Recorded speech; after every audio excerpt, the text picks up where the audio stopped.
আসসালামু আলাইকুম গাইস। আজকে আমি বানাবো আন্ডা বিরিয়ানি। তো সবাই শেষ তৈরি দেখবেন, শেষে অনেক মজা আছে। এটা আন্ডা আর আলু আমি সিদ্ধ দিলাম। তো সিদ্ধ হয়ে গেছে, আলু ছিলে বানিয়েছি, আন্ডা ছিলান হয়ে গেছে। 3টা আলু 3টা আন্ডা দিয়ে আজকে আন্ডা বিরিয়ানি বানাবো। তো সবাই দেখতে থাকেন। এই আলু কাইটা নিলাম, এখন কড়াইয়ের মধ্যে তেল দিয়ে দিলাম আন্ডা ভাজবার নিকে। আন্ডা দিলাম সাইডে। আন্ডা ভাজা হয়ে গেছে, আন বাজুন এখানে কাইটে রাখা আলু আছে, আলু ভাজতেছি বর্তমান।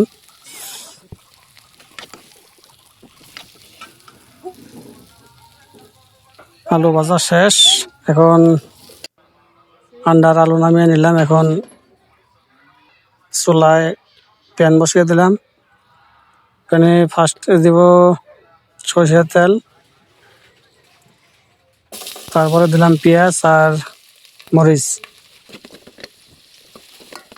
এখন পেঁয়াজ আর মরিচ ভালো করে কষিয়ে নিব।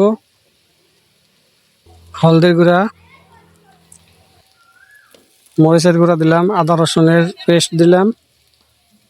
এখন দিলাম গরম মশলা আর বিরিয়ানি মশলা দিচ্ছি, কিন্তু দেখাতে পারলাম না। এখন যেমন চালটা দিলাম লোকাল চাল দিয়ে বিরিয়ানি অনেক মজা লাগে।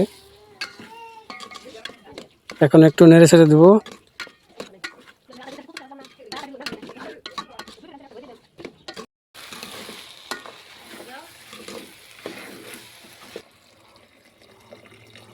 এখন দিয়ে দিলাম একটু গরম পানি দিলাম, কারণ ঠান্ডা পানি দিলে হয়তো একটু দেরি হবে।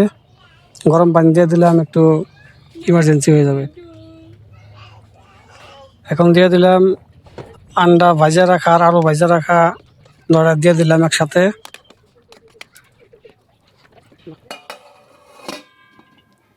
এখন দিয়ে ঢাইকা দিলাম।